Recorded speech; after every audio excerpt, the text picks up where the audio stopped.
Good morning. I'm so honored to have the opportunity to introduce our speaker on behalf of the Chancellor, who will be joining us shortly from an agency heads meeting and will be closing us out today. I do want to just offer a few thoughts on why the University System of Georgia is so committed to upholding an ethical culture. And, the university system and all of our campuses and organizations that are attached to us, they're really integral to the state. We create, we transfer, and apply knowledge that's really fundamentally valuable by itself, but also improves our graduates' quality of life and helps to make this state more economically competitive and really just improve our quality of life. But of course, we do this as a public agency and as a publicly supported institutions of higher education. The state and its citizens invest in us, so we can further our mission of preparing students for life and work with a college degree, which makes us accountable to Georgia taxpayers and stakeholders, as well as to students and to families.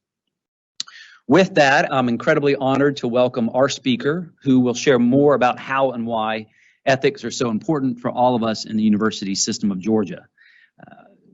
Former Chief Justice Harold Melton served 16 years on the Supreme Court of Georgia, including nearly 3 years as the court's Chief Justice, before joining the law firm of Troutman Pepper earlier this year as a partner in their Atlanta office.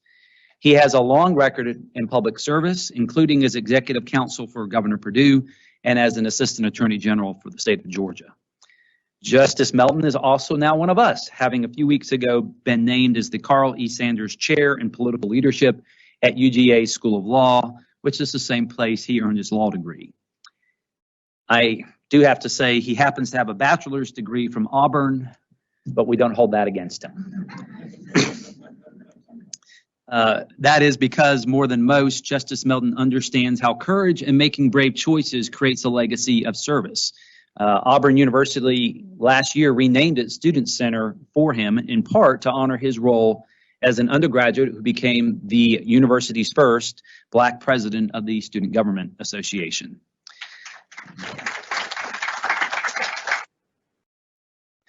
I hope and know he will inspire you, and I encourage you to listen to him. I also want to thank you on behalf of our leadership and the Board of Regents for all that you do to support the great work of your colleagues and the system every day. And Justice Melton, I will turn it over to you. Thank you.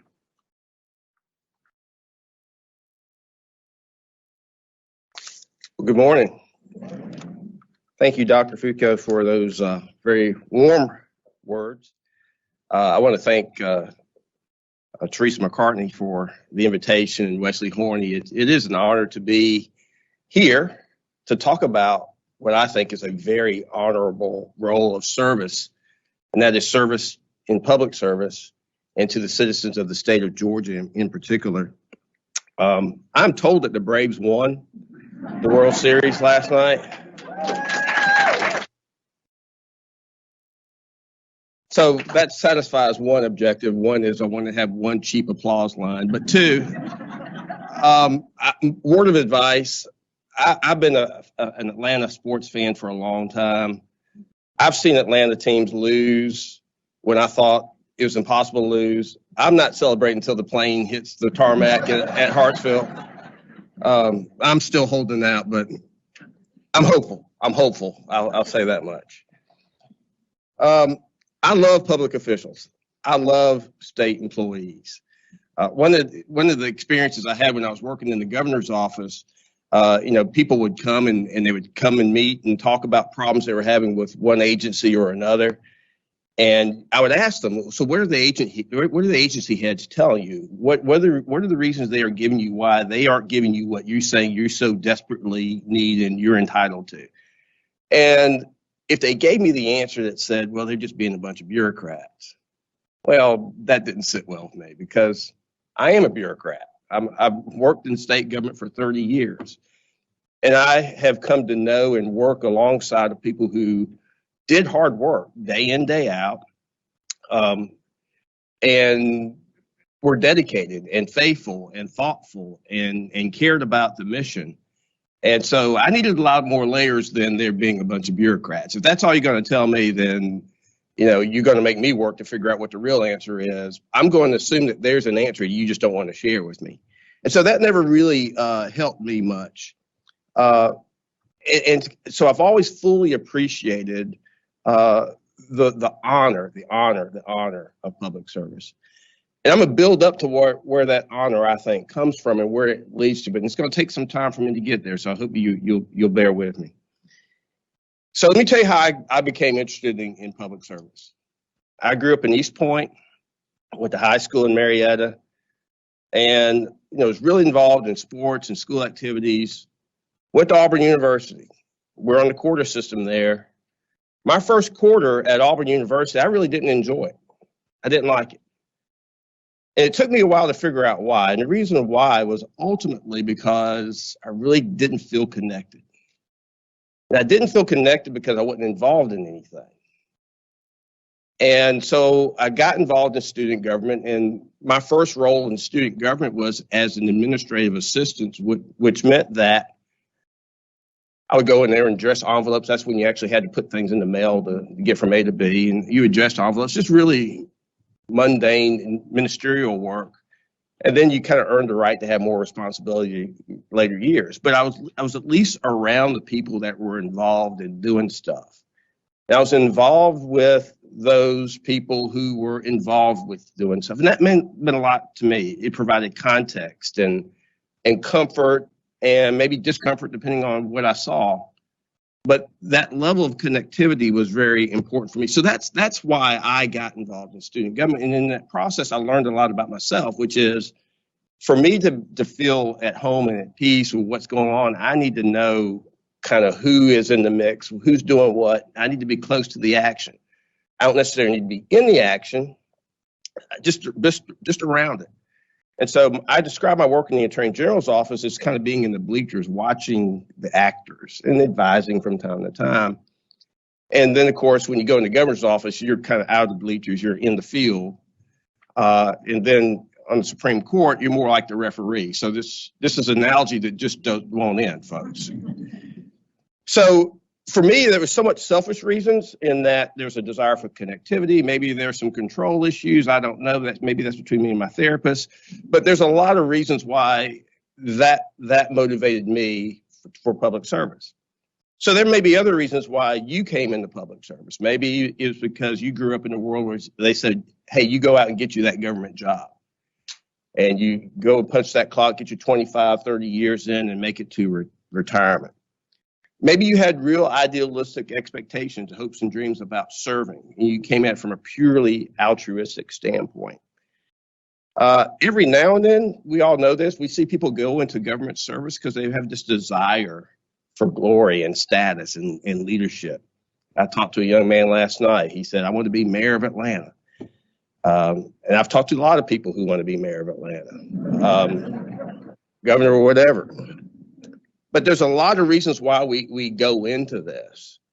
But regardless of why you go into, how you came to your role in doing what you're doing, there's certain things that are common to all of us, and were common to all of us. And one of those is that there's something that's mundane about your job. Regardless of how you came to it, what your motivations were, when you get into the job and you show up at 8:05, 9:05, whatever it is, shut the door, there's something that's mundane about the job. So when I was at Auburn, I had a summer job. And my summer job was working at the deli. And I loved working at the deli. It was a lot of fun. But when there's a rule that when you didn't have anything to do, you didn't have a lot of customers, you had to find something to do to make yourself useful. And there are a lot of things you could do to make yourself useful, but the one thing you didn't want to do was fold pizza boxes. Nobody liked folding pizza boxes. And if the boss walked in, they saw you standing around and you couldn't find anything else to do, and they said, look at those pizza boxes that need to be folded. And I realized that every job I had, even in the Attorney General's office, even in the governor's office, even on the Supreme Court, every job I had pizza boxes. Every job I had. When I was in the governor's office, responding to citizen complaints, those are pizza boxes. We didn't have anything else to do. All these citizen letters that get piled up, you got to respond to those. Pizza boxes. The governor's office was probably the most fun I would ever have in the workplace. I can't tell you how much time we spent on figuring out who controlled parking around the Capitol and when to lower the flag. I walked in this beautiful building, the big gold dome, and I got keys, and we're spending time on parking and things along those lines. Maybe it's budget prep, whatever it is. I don't know what it is in your field, but there is something that's not sexy about what you do that you have to do every day. And that's true with whatever it is that we're doing. And then on top of that, no matter what you do, you're going to be second guessed, right? You will be second guessed. That's just the nature of it. That's nature, not just in public service. That's the nature of any job. You're going to do the best you can. You're going to make your judgment call, and somebody's going to say, well, why'd you do that? And so, there are a lot of examples of things that really aren't particularly sexy. In my role as Chief Justice, one of the things that landed on my lap was managing the COVID response of the judiciary. When I told my mom that I was going to be sworn in as Chief Justice of the Supreme Court of Georgia, we didn't talk about COVID at all. When she smiled, she didn't say, well, good luck with that COVID stuff. None of that was part of our conversation. And so there's always something that you don't even want to tackle that gets landed on your desk. And, I want COVID to end. I know we all want COVID to end. And I will tell you that there were times when my day job became more of a COVID response job. And I was tired. I got tired, I got frustrated, and I would come home and have to do my court work, my day job. And the pressure every now and then of hearing a clerk in Clayton County call and say, we got employees on the ventilator, we got to shut this thing down, what do we do? That was tiring.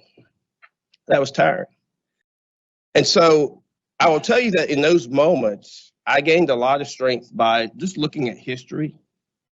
And when I look at history, you always have to be careful, because when you look at history, people say, oh, you're comparing yourself to. I'm not comparing myself to. I'll give you an example. I'm a very bad golfer. I love golf. I love playing. I'm horrible. I can hit a driver. I've done this. And the ball will go actually up and behind me with my driver. And people say, gosh, I didn't know that was possible. But because of my struggles in golf, I can appreciate when I see what the pros are doing. So when I say that I can appreciate Bubba Watson, let's take Bubba because, one, his name is Bubba, and that's always fun. And two, he's from Georgia. I can appreciate Bubba Watson. I'm not comparing myself to Bubba, but because I'm such a bad golfer, I can appreciate what he's doing. So you with me? So when I look at Abraham Lincoln, I'm not comparing myself to Abraham Lincoln. I'm not comparing COVID to the Civil War. But by looking at what I was dealing with and what we were dealing with, it helps me appreciate even further what was going on with Abraham Lincoln, what he had to overcome, and how he was able to do that.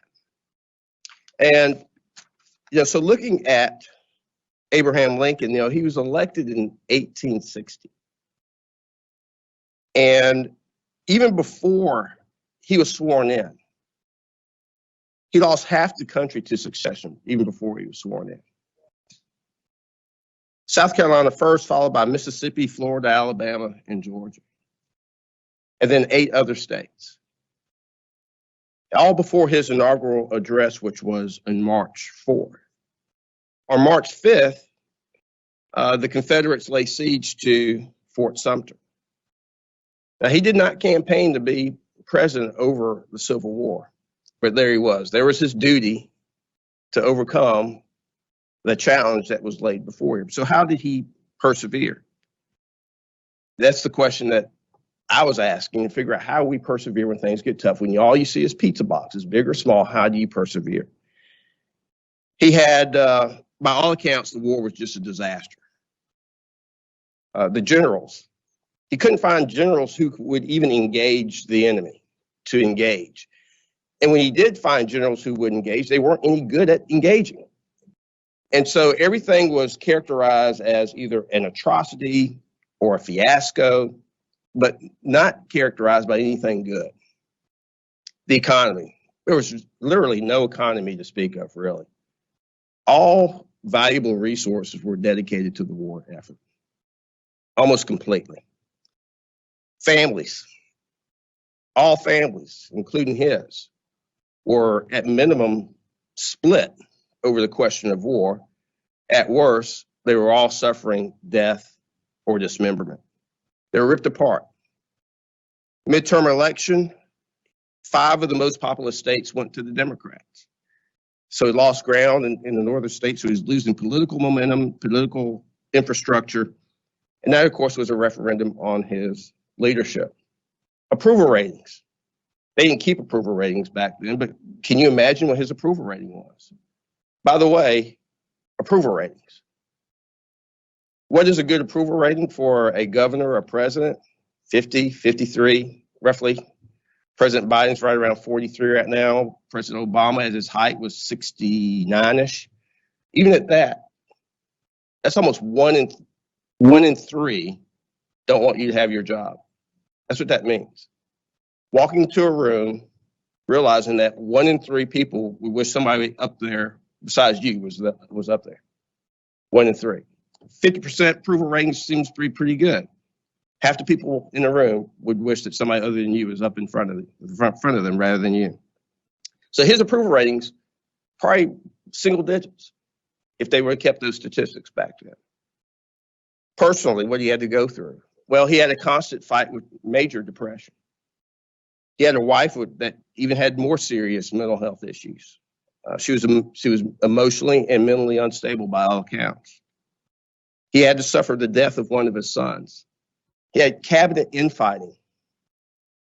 And this was all throughout his first term. And so his first term of 4 years compared to 15 months that I had to deal with COVID. And so when I look at President Lincoln and I look at all that he did, this is what I saw that I thought was really important.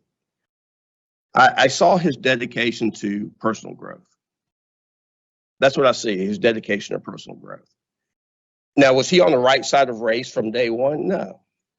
But what you saw was his evolution, how he started off fighting a war for political expediency and ended up fighting a war for principle.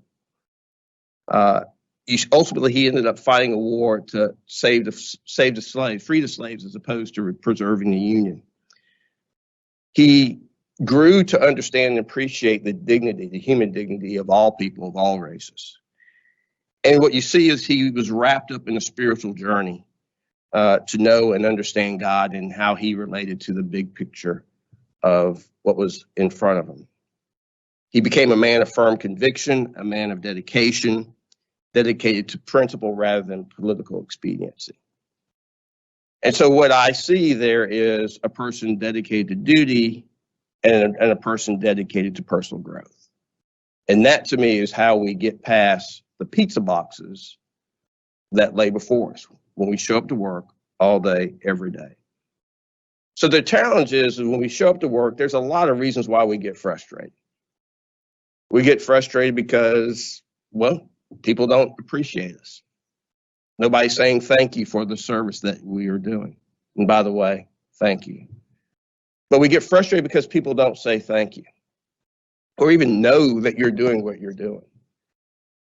We get frustrated because the people who are making these big decisions really don't know what they're doing, at least in our minds. We get frustrated because, I have all these other options and opportunities, and my peers are doing so much better financially. In my 30 years of working for the state, here's the pattern that I personally experienced year in and year out. I would have an intern in law school working for me. Hey, go get me a Coke. They go get me a Coke. Next year, they start working at a law firm. They're making more money than me the very next year. 10 years later, they're inviting me to their lake house. That's the pattern, year in, year out. And so how do we persevere? How do we stick to it? Where's the honor? Well, the honor is at the end of the day, when we serve our time, when we're done serving our time. Have we been true to our duty? Have we been true to our own personal growth? And those two are interrelated. Those two are interrelated. Did y'all know that there's a code of ethics for the state of Georgia? Y'all knew that? I didn't know that. I shouldn't say that because I was the ethics officer for the state at one point. That's how I learned it. And it starts off with what you would expect. It's OCJ 4510-1. It starts off with actually what you might not expect, because it says, put loyalty to the highest moral principles and to country above loyalty to persons, party, and governmental department. So beyond governmental department, beyond the agency that you work for, beyond political party, that's really important right now, right? And beyond loyalty to persons, put loyalty to the highest moral principles and to country above all else. And I think that's what we're talking about when we look at what President Lincoln was overcoming. And so the pizza boxes that you and I deal with, some of them are really small, some of them are really big. They're all interrelated. And sometimes we lose sight of the big picture. We never see the big picture of how they are interrelated. But all people working on our pizza boxes together the right way, looking for efficiencies, looking for teamwork, looking for synergies, we do make a difference. And at the end of the day, when it's time to leave our public service, if we can say that we were dedicated to duty, and dedicated to personal growth, that's where the honor comes. That's the honor of public service. And the good thing is that honor comes regardless of whether anybody ever notices. And that's the journey for us all. Thank you for what you do. So first of all, let me please apologize that I missed the beginning. And it always happens when a governor schedules an agency head meeting. Unfortunately, he did trump you this morning, so I do apologize. But I did have an opportunity to listen to most of your words, and I thought Juanita Hicks had a great question of kind of the influence that you've had. And obviously you don't know what I'm about to say, but I've had an opportunity in state government to work with Harold Melton over the years.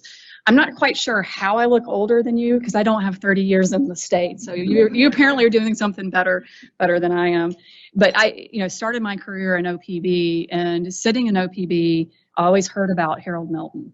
And throughout my career, you actually had a significant impact on my career and how I made decisions, and especially in your time in Governor Perdue's office and being able to see you interact. You did hurt my soul a little bit when you said probably your worst experience was budget, but I'll forgive you. I'll forgive you on that. But what I learned from listening to you, make you laugh, that now I want to go golf with you because I may be a worse golfer than you, but it's okay because you're going to probably make me look a little pretty good. I maybe about 2 months ago, unfortunately I haven't read it yet, I ordered a book on Lincoln and his leadership and his cabinet and how do you have teams, how do you work with people. So now I'm really excited to start reading that book. I've had an opportunity to sit on the lottery board for over 8 years, and your impact at the lottery board again is still felt today. And we clearly know that we really are, as a lottery, part of the executive branch. So you made that very clear in your roles. And then I just really loved the analogy around pizza boxes. And in our roles here, there are days where it feels like we probably have 1 million pizza boxes that we have to put together.